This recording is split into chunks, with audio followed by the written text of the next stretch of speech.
আপনারা দীর্ঘদিন থেকে অবগত আছেন যে জগন্নাথ বিশ্ববিদ্যালয়ের শিক্ষার্থীরা নানানভাবে তাদের ন্যায্য দাবি থেকে বঞ্চিত হয়ে আসছে। আমরা যদি লক্ষ্য করি, গত 5 আগস্টের পরবর্তী সময়ে জগন্নাথ বিশ্ববিদ্যালয়ের শিক্ষার্থীরা তাদের বিভিন্ন দাবি দয়া সরকারের কাছে উত্থাপন করেছে। বিশ্ববিদ্যালয়ের শিক্ষার্থীরা সচিবালয় গিয়েছে, বিশ্ববিদ্যালয়ের শিক্ষার্থীরা যমুনা গিয়েছে, বিশ্ববিদ্যালয়ের শিক্ষার্থীরা রোদে পুড়ে আন্দোলন সংগ্রাম করে তাদের দাবি দয়াগুলো সরকার থেকে বিভিন্ন সময় পাশ করিয়েছে। বিশ্ববিদ্যালয়ের শিক্ষার্থীরা কেন রোদে পড়বে? জগন্নাথ বিশ্ববিদ্যালয়ের শিক্ষার্থীদের বাস্তবতা যদি আপনার সামনে আমি তুলে ধরি, আমার একটা ছেলে একটা মেয়ের থাকার জায়গা নাই, একটা ছেলে একটা মেয়ের খাবার নাই, ওষুধ নাই, পড়াশোনার জন্য ক্লাসরুম নাই। ন্যূনতম একজন শিক্ষার্থী হিসেবে একজন মানুষের যে মৌলিক অধিকারটুকু থাকা দরকার, যে সুযোগ সুবিধাটুকু থাকা দরকার, জগন্নাথ বিশ্ববিদ্যালয়ের শিক্ষার্থীদের এই সুযোগ সুবিধা নাই। একটা কলেজ থেকে বিশ্ববিদ্যালয় হওয়ার পরে এই বিশ্ববিদ্যালয়ের প্রতি রাষ্ট্রের যেভাবে একটা কলেজি মনোভাব, প্রশাসনের যেভাবে একটা কলেজি চিন্তা ভাবনা, এই ট্যাবু থেকে আমরা মনে করি তারা বের হতে পারে নাই। আমরা বিশ্ববিদ্যালয়ের শিক্ষার্থীরা তাদেরকে আমরা বারবার এই ট্যাবু থেকে বের করার চেষ্টা করছি। আমরা যমুনায় আন্দোলন করার সময় সরকার আমাদেরকে ঘোষণা দিয়েছিল যে বিশ্ববিদ্যালয়ের শিক্ষার্থীদেরকে বিশেষ বৃত্তির ব্যবস্থা করা হবে, কিন্তু বাস্তবতা হলো আজকে এতদিন কেটে যাওয়ার পরেও বিশ্ববিদ্যালয় প্রশাসন একটা পয়সা একটা টাকা আমার শিক্ষার্থীদের হাতে তুলে দিতে পারে নাই। সুতরাং এরই নিরিখে আমরা বারবার তাদেরকে স্বাভাবিকভাবে কথা বলে আসছি। আমরা আমাদের ধৈর্যের, আমাদের ভদ্রতার, আমাদের সর্বোচ্চ পর্যায়ে আমরা পৌঁছে গেছি, কিন্তু ভালো কথায় কাজ হবে না, এটা জগন্নাথ বিশ্ববিদ্যালয় ছাত্র শিবির ভালোভাবে বুঝে গেছে। আমরা আজকে প্রশাসনের কাছে মোটা দাগে 2টা বিষয় আমরা কথা বলতে গিয়েছিলাম। 1 নম্বর হচ্ছে শিক্ষার্থীদের জন্য বিশেষ বৃত্তি এবং জগন্নাথ বিশ্ববিদ্যালয়ের ছাত্র সংসদ নির্বাচন।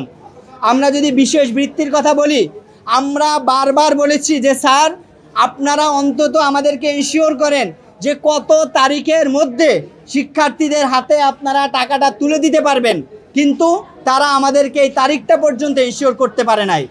সরকার আমাদেরকে অনুমোদন দিয়েছে, কিন্তু বিশ্ববিদ্যালয় লিঙ্ক লবিং লিয়াজুর ভুলের কারণে আমরা মনে করি তারা আমাদের এই দাবি আদায়ে এবং শিক্ষার্থীদের হাতে এই টাকাটা পৌঁছে দিতে ব্যর্থ হয়েছে। আমরা তাদেরকে স্পষ্টভাবে বলে দিয়েছি, অক্টোবরের ফার্স্ট উইকের ভিতরে শিক্ষার্থীদের এই বিশেষ বৃত্তির আবেদন নেওয়া সম্পন্ন করতে হবে। আমি আবারও বলছি, অক্টোবরের প্রথম সপ্তাহের ভিতরে বিশেষ বৃত্তির আবেদন সম্পন্ন করতে হবে এবং এই টাকা বিশ্ববিদ্যালয়ের শিক্ষার্থীদেরকে 1 ধাপে দিক 2 ধাপে দিক, এইটা তাদেরকে নভেম্বরের ভিতরে শিক্ষার্থীদের হাতে তুলে দিতে হবে। যদি প্রশাসন যদি আবারও ব্যর্থ হয়, যদি তারা শিক্ষার্থীদের এই ন্যূনতম যে চাহিদাটুকু পূরণ করতে না পারে, আমরা বাংলাদেশ ইসলামী ছাত্র শিবির এই দাবি আদায়ের জন্য যা করা দরকার তাই করব। আমাদের যেখানে যাওয়া দরকার সেখানে যাব। আমরা আমাদের শিক্ষার্থীদের অধিকার আদায়ের সংগ্রামে আমরা কখনো থামবো না ইনশাআল্লাহ। আমাদের দ্বিতীয় দাবি ছিল আমাদের ছাত্র সংসদ নির্বাচন। জগন্নাথ বিশ্ববিদ্যালয় ঢাকার ভিতরে একটি গুরুত্বপূর্ণ বিশ্ববিদ্যালয়। ঢাকা বিশ্ববিদ্যালয়ের পরেই জগন্নাথ বিশ্ববিদ্যালয়কে বিবেচনা করা হয়, কিন্তু এই বিবেচনা শুধু মুখে মুখে। বাস্তবতা হলো জগন্নাথ বিশ্ববিদ্যালয়কে সবসময় কলেজ হিসেবেই তারা চিন্তা ভাবনা করে।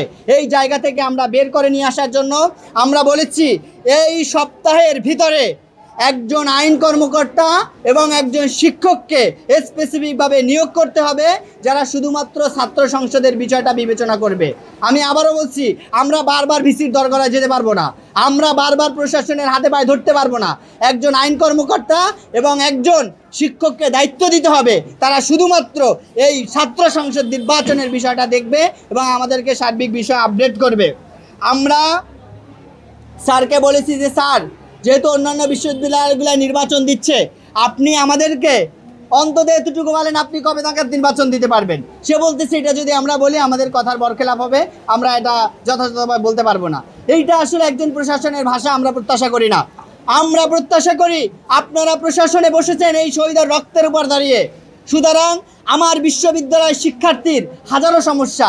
আমার ক্যান্টিনে খাবার নাই, ক্যান্টিনে বসার জায়গা নাই, হল নাই, টাকা নাই, পয়সা নাই, ক্লাসরুম নাই, ছাদ ভেঙে পড়ে শিক্ষার্থীদের মাথায়, শিক্ষার্থীদের ক্যান্টিনে খাবার নাই, চলাচলের জন্য বাস নাই, ক্যাম্পাসের সামনে বাস স্ট্যান্ড অবৈধভাবে দখল। আমরা কয়টা বিষয় নিয়ে প্রশাসনের কাছে যাব? আমরা যখন একটা ছাত্র সংসদ যাবে তখন ওই ছাত্র সংসদ নানান কথার মুখে সম্মুখীন হতে হয়। এখানে আমরা শিক্ষার্থীদের একটা বৈধ ম্যান্ডেট চাচ্ছি এবং আমরা এই শিক্ষার্থীদের যে ন্যায্য দাবি যকসু নির্বাচনের আমরা স্পষ্ট তফসিল আমরা প্রশাসন থেকে প্রত্যাশা করি।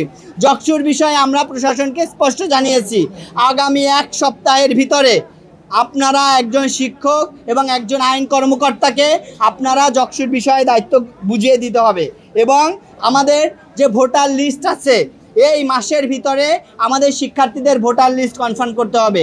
আইন আসার পরে আপনারা যে বলবেন যে আমাদেরকে 1 মাস লাগবে 2 মাস লাগলে ভোটার লিস্ট করতে হবে, এইটার কথা আমরা শুনতে চাই না। আমরা যাচ্ছি এই মাসের ভিতরে আপনারা ভোটার লিস্ট কনফার্ম করবেন, শিক্ষক এবং আইন কর্মকর্তাকে দায়িত্ব দিবেন এবং আপনারা কবে নাগাদ যকসু ঠিকভাবে দিতে পারবেন এটা স্পষ্ট করে আপনাদেরকে এটা বুঝায়ে বলতে হবে এবং স্পষ্ট আকারে ঘোষণা দিতে হবে। আমরা সাংবাদিক ভাইদের আপনারা আছেন, আপনাদের মাধ্যমে স্পষ্ট করে বলতে চাই আমাদের এই ছাত্র সংসদ নির্বাচন এবং আমাদের সম্পূর্ণ বৃত্তি আদায়ের লক্ষ্যে আমরা আগামীকালকে থেকে আমাদের ইসলামী ছাত্র শিবিরের ব্যানারে আমরা লাগাতার কর্মসূচিতে নামবো ইনশাআল্লাহ। আমাদের এই দাবি আদায়ের জন্য যার কাছে যাওয়া দরকার, যা করা দরকার আমরা আমাদের সর্বোচ্চটুকু করব। আমাদের সর্বোচ্চ ত্যাগের বিনিময়ে আমরা মনে করি আমাদের এই অধিকার আমরা প্রতিষ্ঠা করতে সক্ষম হব ইনশাআল্লাহ।